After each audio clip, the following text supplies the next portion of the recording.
Well, here we are at video number 300 on the Apostle P channel. What shall we talk about? What shall we talk about? Let's talk about Sebenzas. Stay with me, guys.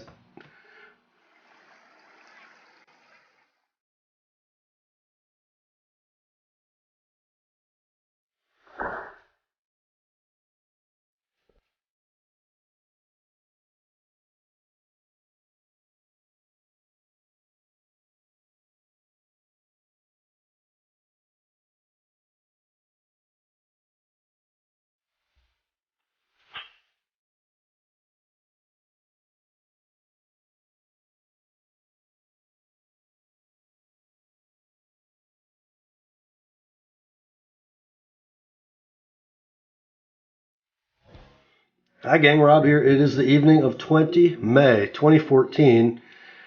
And yes, it's the 300th video, at least the 300th video that has stayed live and is public on this channel. That's kind of a lot in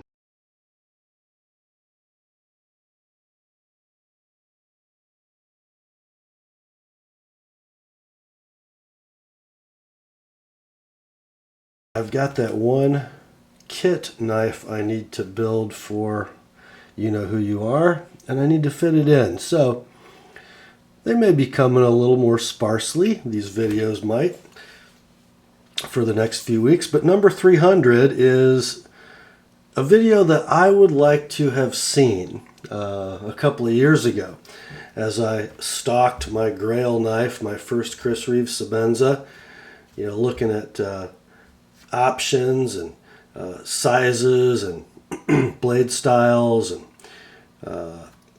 inlays or no inlays, and especially that last question, which is why I have these two knives sitting here. A large Sebenza 21 plain base knife, plain titanium scales with one single blue thumb lug and blue hardware in the back, $410.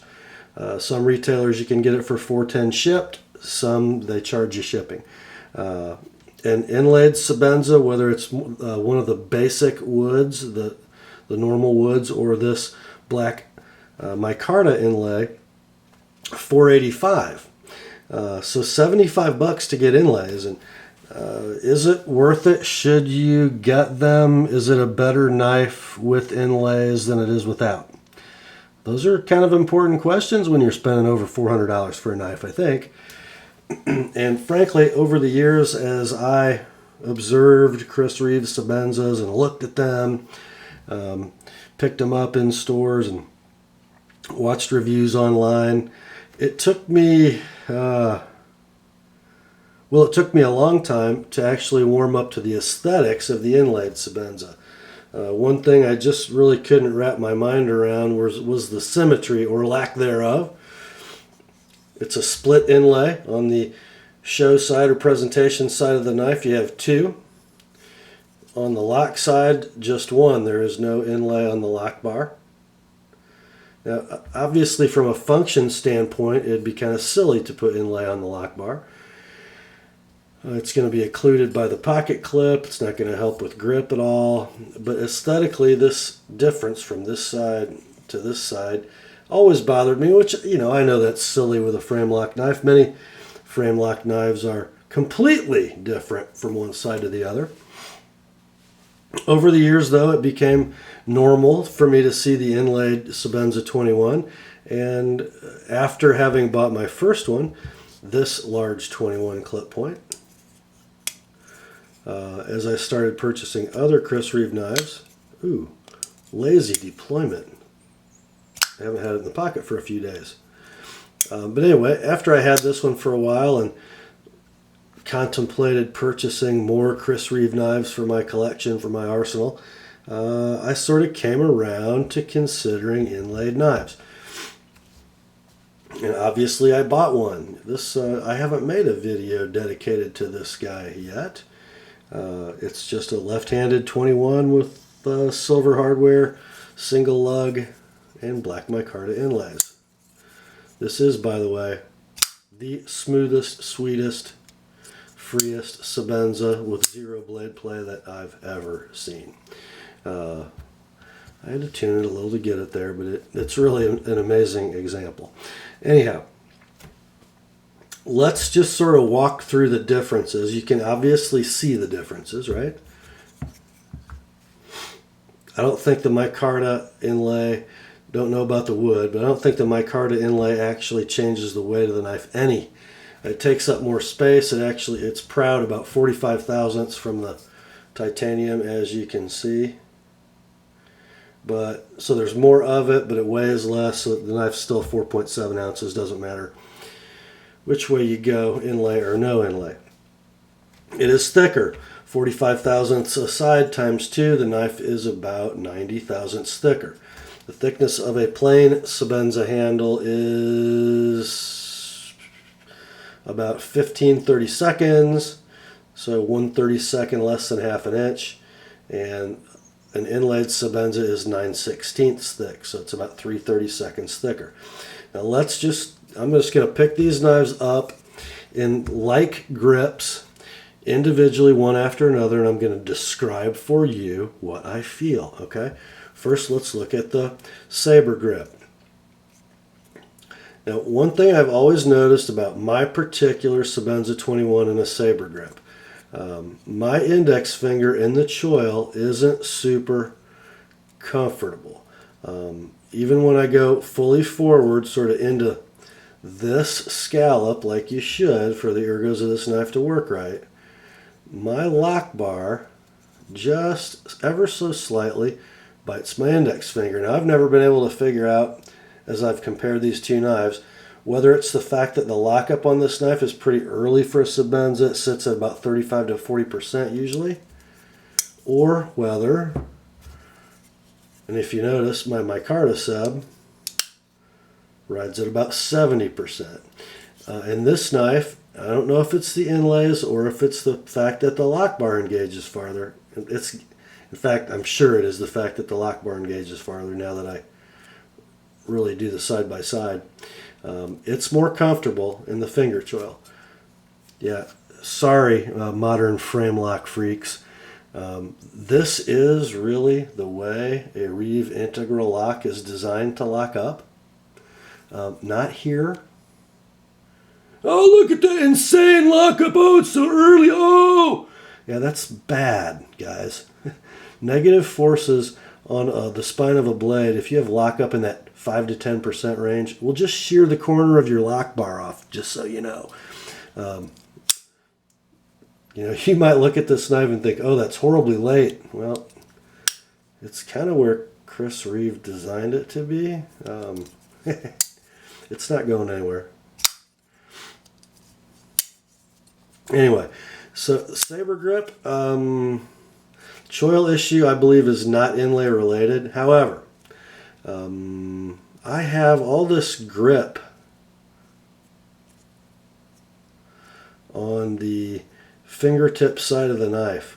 Depending on how far I have my hand rotated, I'm either pinky on the bottom inlay and the other two fingers on the top inlay, or if I have it just right, my fingertips sort of feel this groove, which is a great index point.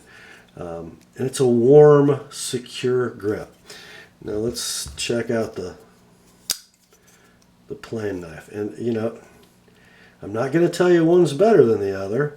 This is cooler. It's more metallic. Chris Reeve titanium, after that sort of initial flashy, sparkly sandblast sort of wears away with use, it has this almost velvet feel to it. It's probably not as grippy as the micarta. It's not, but it is its own thing, and both are luxurious and beautiful. I guess this is a more luxurious feel. This is a more secure, utility-minded feel. So that's the saber grip. Is the extra thickness, does it give you confidence? Yes, it does. Okay. Now let's go to the hammer grip. And probably not my favorite grip for a Sebenza 21.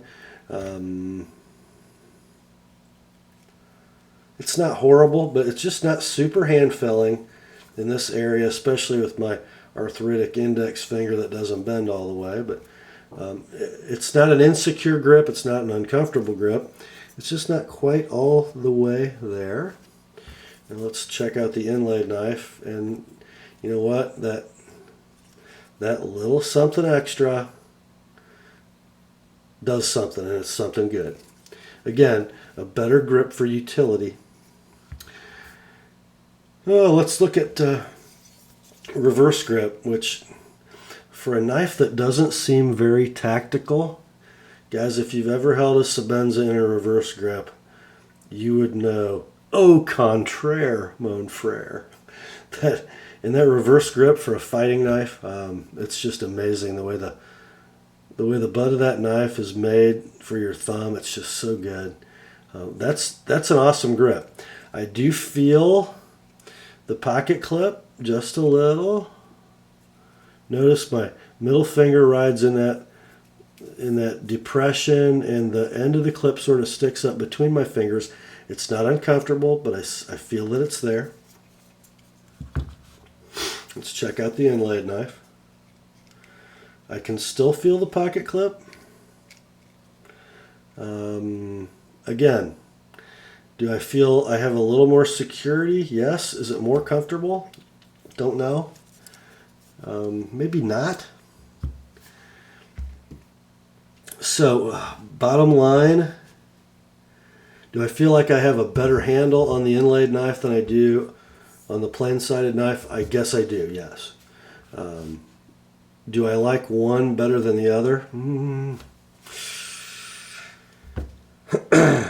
I can't say that I do. You know, my sort of initial plan when I bought the micarta inlaid knife was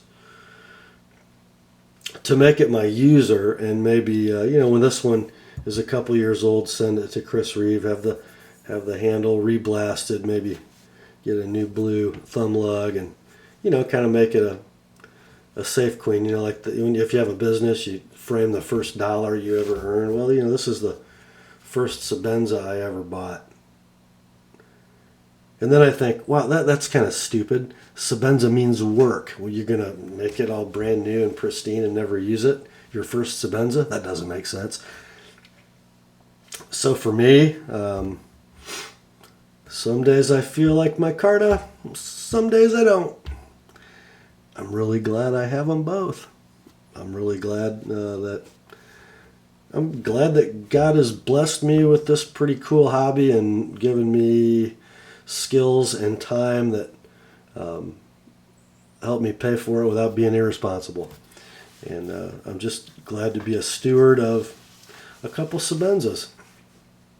And I like them both. So I don't think I've helped anybody to decide if I'm buying my first Sebenza, should it be a plain handle or an inlaid handle. However, I can't really say I would do my progression any differently. I think it makes sense if you're buying your first Sebenza to buy a plain handled clip point large 21. It is sort of the classic of classics, isn't it?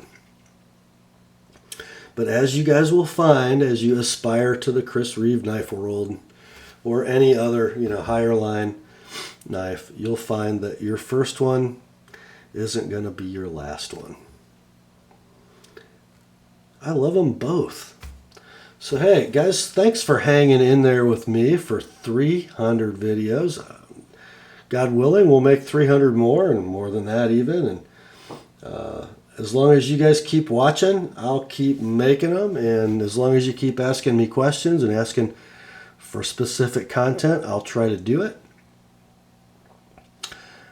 So grace to you and peace, my friends, from God our Father and the Lord Jesus Christ. And remember, the word is sharp.